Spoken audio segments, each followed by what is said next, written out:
Commander Thalen stood on the bridge of the Valkyrie exploration vessel, his three-fingered hand gripping the rail as he studied the planet rotating below. The red warning lights cast an ominous glow across his scaled face. "Report," he demanded, his voice sharp. Science Officer Riva tapped her console with trembling claws. "Commander, this is worse than we thought. Planet X-19 registers as a Class 12 death world. The highest classification in our database." Thalen felt his blood chill. In his 40 years of exploration, he had never encountered anything above Class 9. "Explain." Riva pulled up the data streams. "The gravity is 2.3 times our standard. Most species would be crushed within hours. The atmosphere contains electrical storms that generate lightning powerful enough to ionize metal.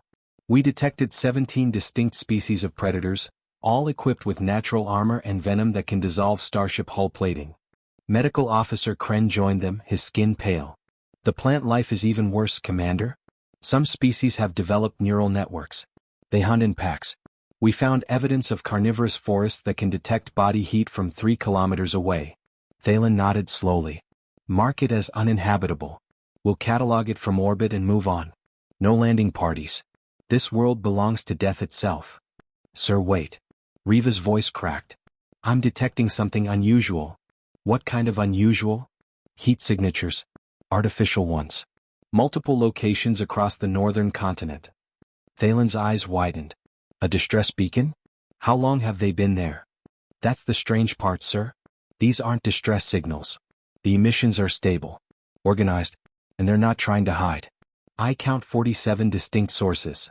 "Survivors from a crash?" suggested Kren. "Negative. The signatures are too spread out, too deliberate." "And Commander?" Riva paused, checking her readings again. "Some of these signatures have been active for weeks, maybe months." Thalen felt a strange sensation creep up his spine. Nothing could survive on a Class 12 world for months. It violated every principle of xenobiology he had ever learned. "Move us into high orbit. Full sensor sweep. I want to know what we're dealing with." The massive ship glided silently through space, its advanced scanners penetrating the storm-racked atmosphere. What they found made no sense. The main view screen flickered to life, showing real-time images from the surface. Thalen stared in complete silence. Camps. Dozens of camps scattered across the deadly landscape. Not fortified bunkers with energy shields. Not emergency survival shelters. Simple camps with fabric tents, small fires, and beings moving casually through terrain that should kill them instantly. "Zoom in on the nearest one," Thalen ordered. The image focused on a clearing beside a lake. The lake itself was home to creatures their database labeled as apex ambush predators. Massive reptilian things with rows of teeth and lightning-fast reflexes. The Valkyrie had lost 3 exploration drones to similar creatures on other worlds. Yet beside this lake of death, beings sat on primitive chairs. They had constructed a fire pit using rocks. Smoke rose lazily into the toxic air. Small beings, offspring clearly, ran and played near the water's edge, laughing. "What species are they?" Thalen whispered. Riva ran the biological scan 3 times before answering. "Commander, according to our database, they're human." The word hung in the air like a curse. Humans. The strange newcomers who had appeared in galactic space only 50 years ago. The species that spread across the stars with disturbing speed, asking questions nobody else thought to ask and going places nobody else wanted to go. "Send a diplomatic probe," Thalen said finally. "Standard first contact and rescue protocol. Let's find out what disaster brought them here."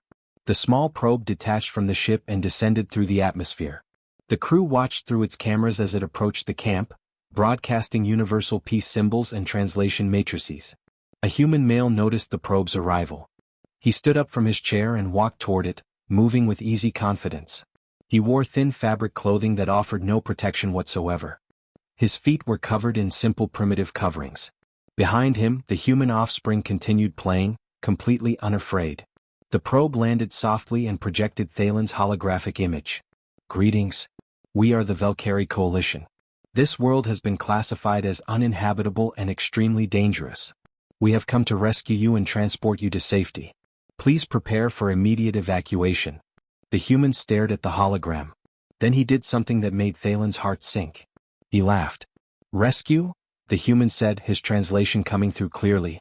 "Buddy, we paid 300 credits for this camping spot. Reserved it 6 months ago.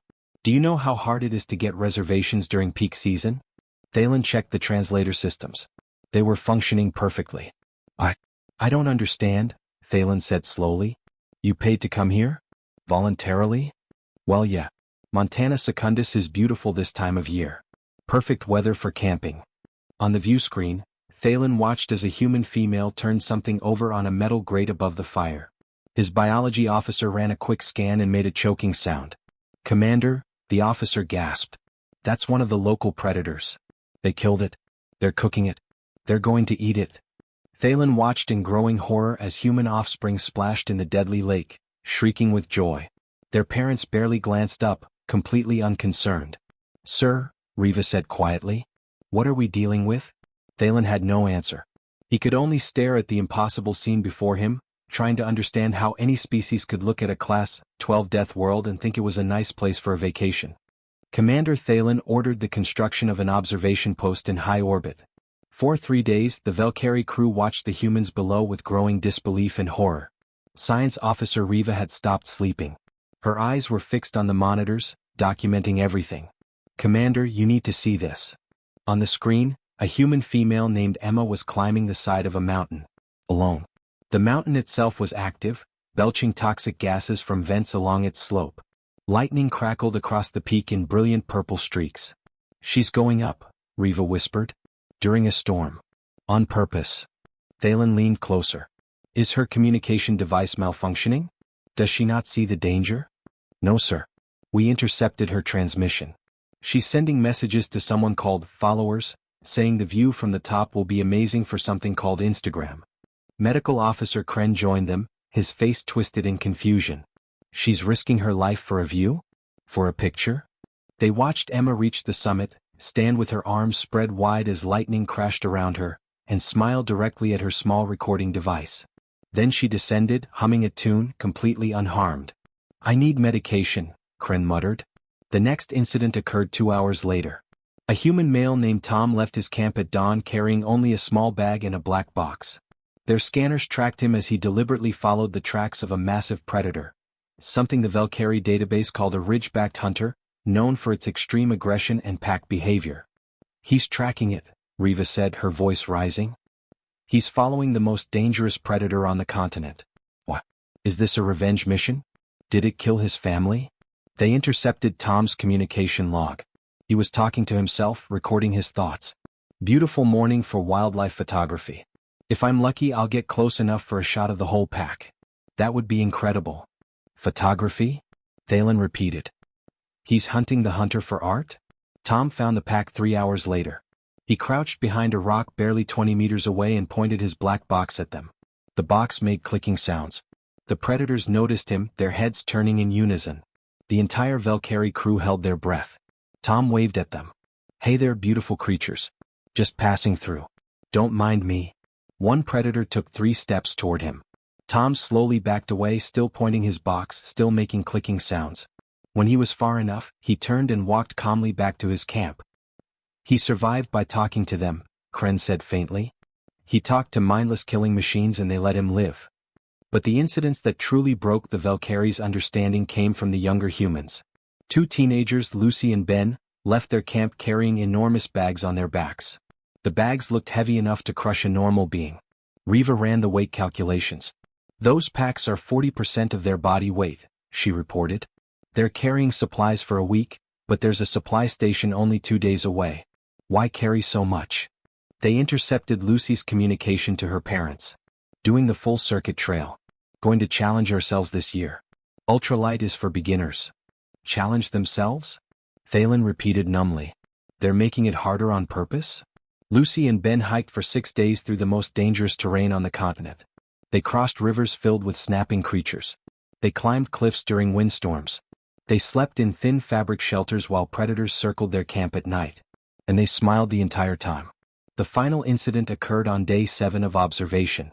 A family camp near the western forest reported to the ranger station that something had happened. The Valkyrie crew expected to finally witness a human casualty. Instead, they watched a 12-year-old human boy named Danny walk to the medical tent with his father. What happened? The ranger asked. Danny shrugged.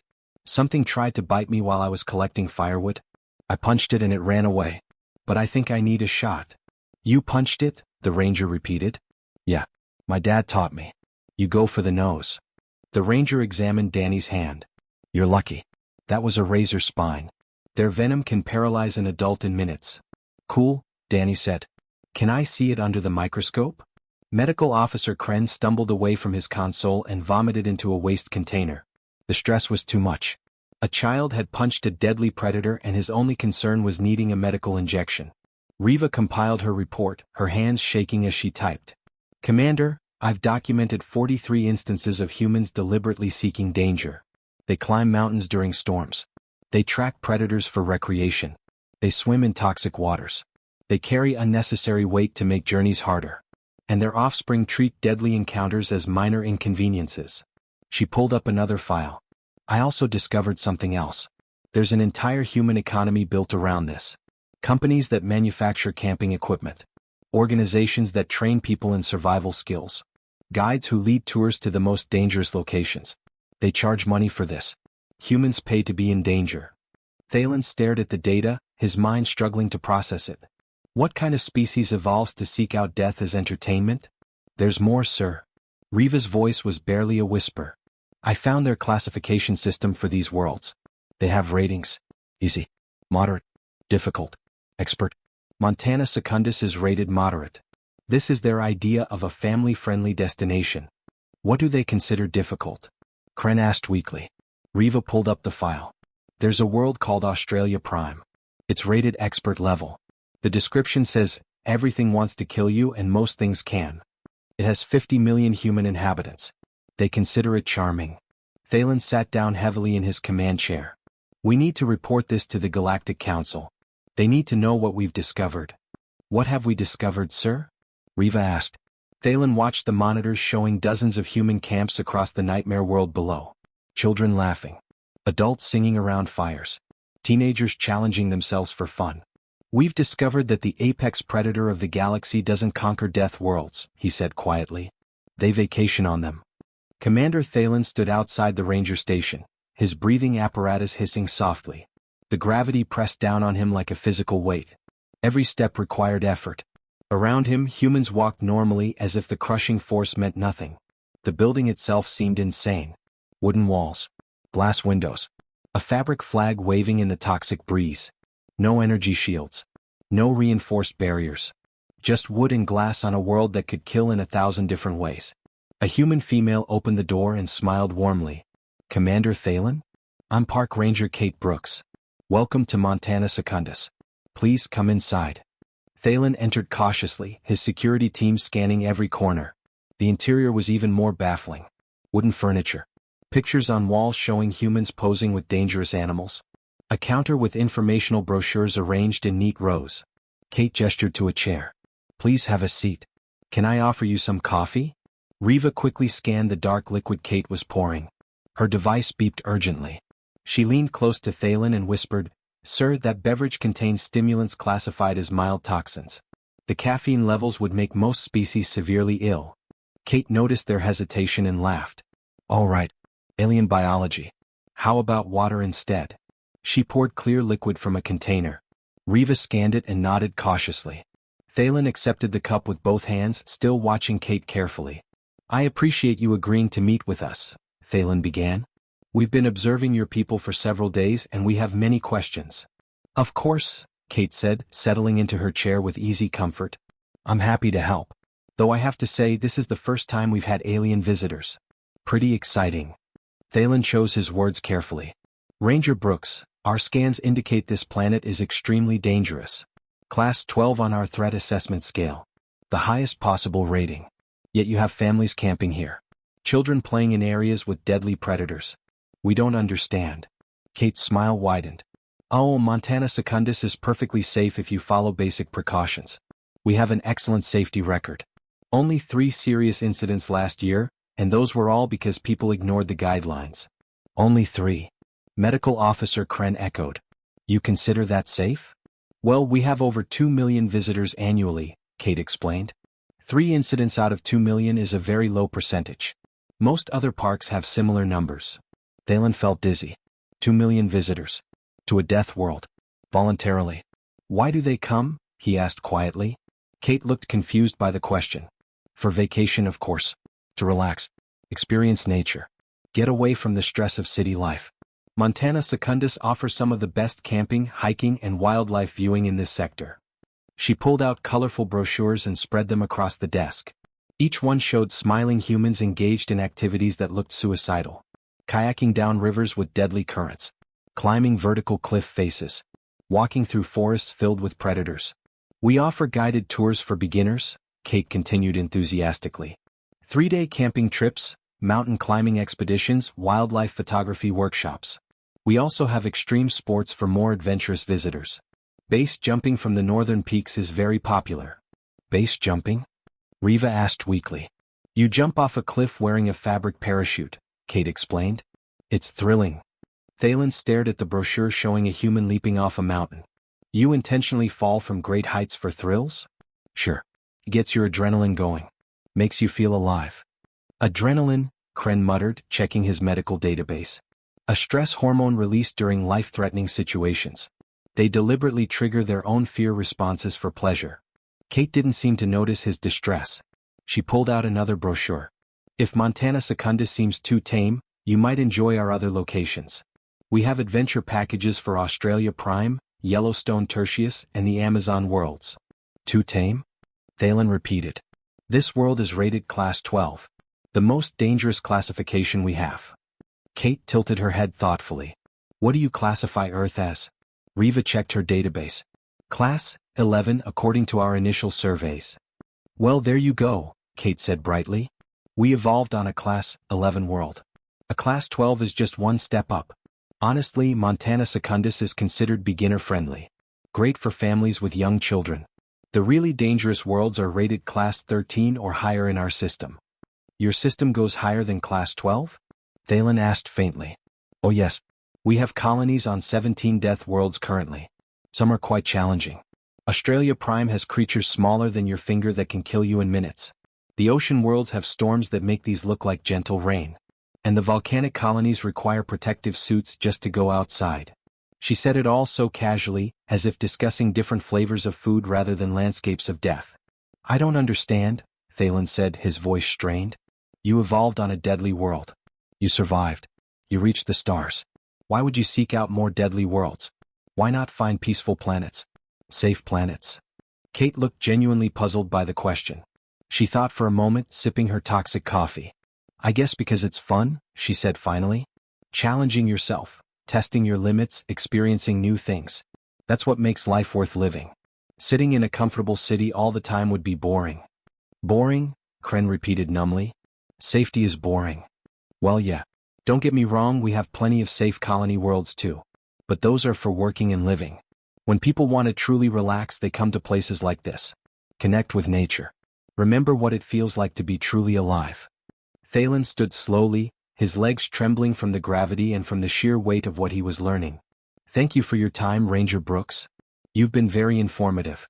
Kate walked them to the door. Before you go, I wanted to extend an invitation. How would you and your crew like to try camping? Just a basic overnight trip. Nothing too adventurous. I think you'd enjoy it. Thalen looked out at the landscape. A massive predator was visible in the distance, stalking through the trees. Storm clouds gathered on the horizon, lightning already flickering between them. A family walked past the ranger station, laughing and pointing at something in the sky. I'll consider it, Thalen lied politely. As they walked back to the shuttle, Riva spoke quietly. Commander, I ran a full database search while we were inside. Humans have colonized 17 death worlds. 17. All of them rated Class 8 or higher. And those are just the colonies. They visit dozens more as tourists. What have we found? Thalen whispered. A species that considers death worlds relaxing, Riva answered. A species that evolved in hell and thought it was home. Commander Thalen returned to his ship with his mind spinning. He went directly to his quarters and sat in silence for 20 minutes, trying to process everything Ranger Kate had told him. Finally, he activated his communication panel.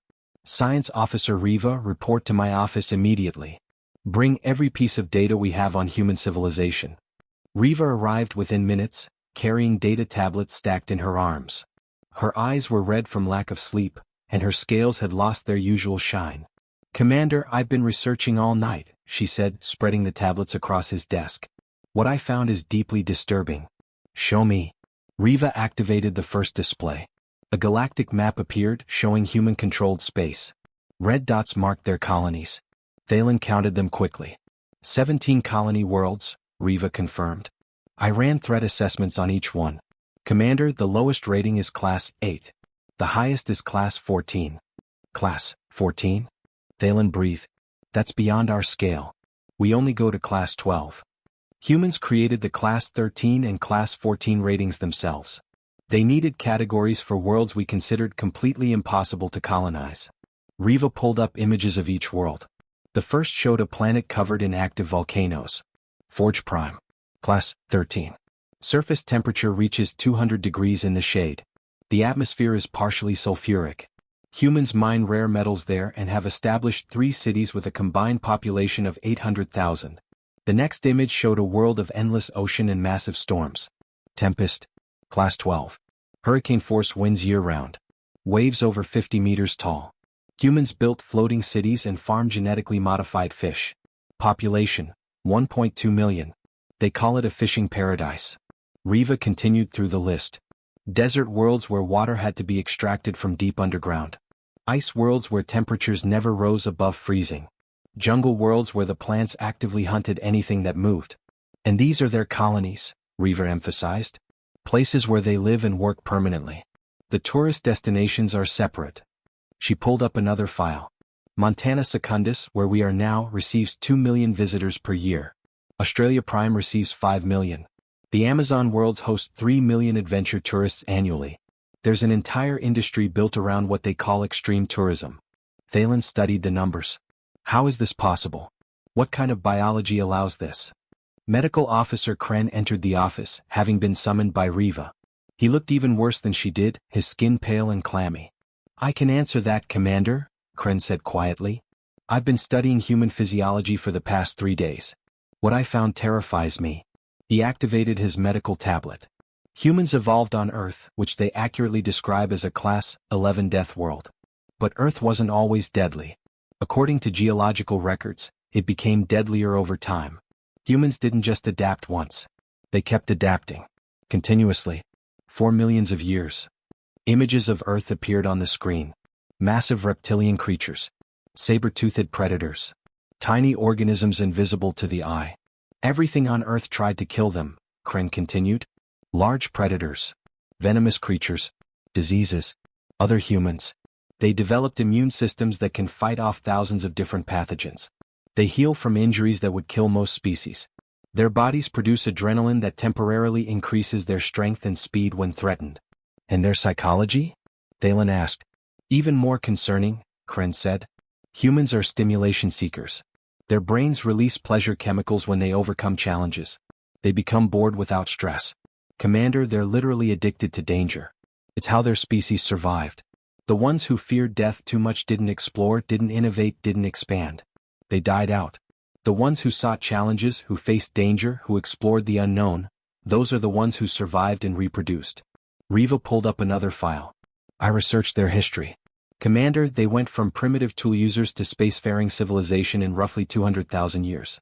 That's incredibly fast. Most species take twice that long. What drove them? Thalen asked. Curiosity. Restlessness. A need to see what's beyond the horizon. Riva's voice was almost admiring. They invented agriculture not just for food but so they could have free time to invent other things. They created cities not for safety, but as launching points for exploration. They reached their own moon within 60 years of inventing powered flight. Not because they needed to, but because they wanted to know if they could. She pulled up historical records. Images of humans climbing mountains with primitive equipment. Crossing oceans in wooden boats. Exploring frozen wastelands and burning deserts. They explored every corner of their own death world before leaving it, Riva said. The most isolated islands. The deepest oceans. The highest peaks. The coldest poles. Places where survival was nearly impossible. And they went there voluntarily, often with minimal supplies, just to prove they could. Thalen felt a chill run down his spine. What did they do when they ran out of frontiers on Earth? They left, Riva said simply. They built ships and went to find new challenges. New frontiers. New death worlds to conquer. Admiral Cross, the fleet's military strategist, had joined them silently. He'd been listening from the doorway. Now he spoke, his voice grave. "I've been reviewing human military history," Cross said. "Commander, if camping on death worlds is their idea of recreation, I wanted to know what their warfare looks like." He activated his own display. Battle records appeared. Thalen's eyes widened as he read. "They've fought wars in every environment imaginable," Cross continued. "Frozen tundra, burning deserts, dense jungles, deep oceans, mountain ranges, underground tunnels.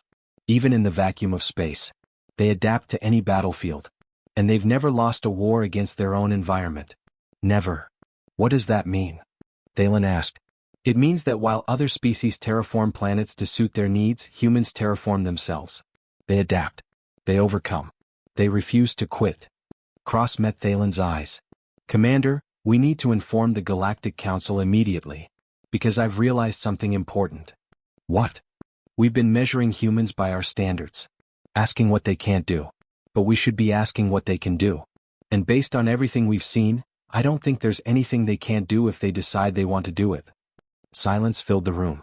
Finally, Thalen spoke. "Riva, prepare a full report. Include everything. Every data point. Every observation. Every colony world. The Council needs to understand what we've discovered." "What have we discovered, sir?" Riva asked softly. Thalen looked at the map showing human space, expanding slowly but steadily outward into the galaxy. "We've discovered that the apex predator of the galaxy doesn't look like a predator at all," he said quietly. "They look friendly. They smile. They offer you coffee. And then they casually mention they vacation on worlds that would kill us in hours." The Galactic Council chamber fell completely silent as Commander Thalen's presentation began. Representatives from 47 species sat in their designated areas, waiting to hear why the Valkyrie had called an emergency session. Thalen stood at the central podium, his hands trembling slightly. "Honored Council members, 3 weeks ago my fleet discovered something that changes our understanding of galactic civilization. We found humans camping on a Class 12 death world." Murmurs rippled through the chamber. Several representatives leaned forward with interest. "I will now show you what we observed." The main display activated. The Council watched footage of human families on Montana Secundus. Children playing near deadly predators. Adults cooking meat over open fires. Teenagers hiking through storms. Then came the thermal footage showing a human child punching a venomous creature. The medical records showing humans swimming in toxic lakes. The recordings of humans laughing while deadly things screamed in the darkness beyond their campfires. A representative from the Thoria Collective stood abruptly. "This must be criminals. Exiles. Humans abandoned on this world as punishment." "No," Thalen said quietly. "They paid to be there. It's called vacation." The chamber erupted in confused voices. Species arguing in a dozen different languages. The council chair, an ancient being named Elder Mora, raised one crystalline hand for silence. "Explain, Commander." Thalen activated the next set of files. The map of human colony worlds appeared, each red dot glowing ominously. Humans have colonized 17 death worlds. All rated Class 8 or higher in our classification system. 2 exceed our scale entirely. These are not emergency colonies or mining outposts. These are permanent settlements where humans live, raise families, and build cities. He pulled up the tourism data. Additionally, humans visit dozens of death worlds purely for recreation. Montana Secundus alone receives 2 million tourists each year. They have an entire economy built around visiting dangerous planets. A military representative from the Krell Empire stood. General Vex was known for his aggressive strategies and warrior culture. "Commander, you said death worlds. What class is their home world?" "Class 11, General." Vex's face darkened. "And they seek out worlds more dangerous than their origin planet? For pleasure?" "Yes, General." "Show us their military capabilities immediately." Thalen had expected this. He activated Admiral Cross's research. Battle records scrolled across the screen. Human conflicts throughout their history. Wars fought in every conceivable environment. Humans have engaged in warfare continuously throughout their recorded history, Thalen explained. They've fought in temperatures ranging from -50 degrees to +60 degrees. Underwater. Underground. In vacuum. On worlds with gravity twice their standard. They adapt to any battlefield and have never surrendered to environmental conditions. General Vex stood slowly. His voice carried through the silent chamber. Council members, I believe we are looking at this incorrectly. Commander Thalen showed us humans at leisure. Relaxing. Playing. This is what they do for fun. He gestured to the screens showing families camping. If this is their recreation, imagine their dedication in warfare. Imagine their persistence when actually threatened. We Krell pride ourselves on our warrior traditions, but we seek comfortable worlds to live on between battles. Humans live on death worlds and consider it normal. Elder Mora's voice was thoughtful. What do you recommend, General? I recommend we never give them a reason to consider us enemies. The chamber erupted again. Some species argued for restrictions on human expansion. Others wanted immediate diplomatic treaties. A few suggested quarantine protocols. Elder Mora raised her hand once more. Commander Thalen, did you have direct contact with humans? Yes, Elder. I met with Park Ranger Kate Brooks. What was your impression? Thalen hesitated, remembering Kate's warm smile and easy laughter. She was kind, Elder. Helpful. Genuinely confused about why we considered her world dangerous. She offered to teach us camping. Did you accept? No, Elder. The gravity alone was crushing for our species. But she offered friendship? Yes, Elder. She seemed to want us to understand their perspective. To share in what they find enjoyable. Elder Mora was quiet for a long moment. Then I proposed the following. We classify humanity as a protected cooperative species under Council Resolution 7743. Protected. Someone called out. They don't need protection. No, Elder Mora agreed. But the galaxy needs protection from accidentally provoking them. The resolution will establish formal diplomatic relations, create cultural exchange programs, and most importantly, ensure we never inadvertently threaten them. The vote was called. 44 species voted in favor. 3 abstained. None opposed. As the council chamber emptied, General Vex approached Thalen. Commander, a word of advice from one military officer to another.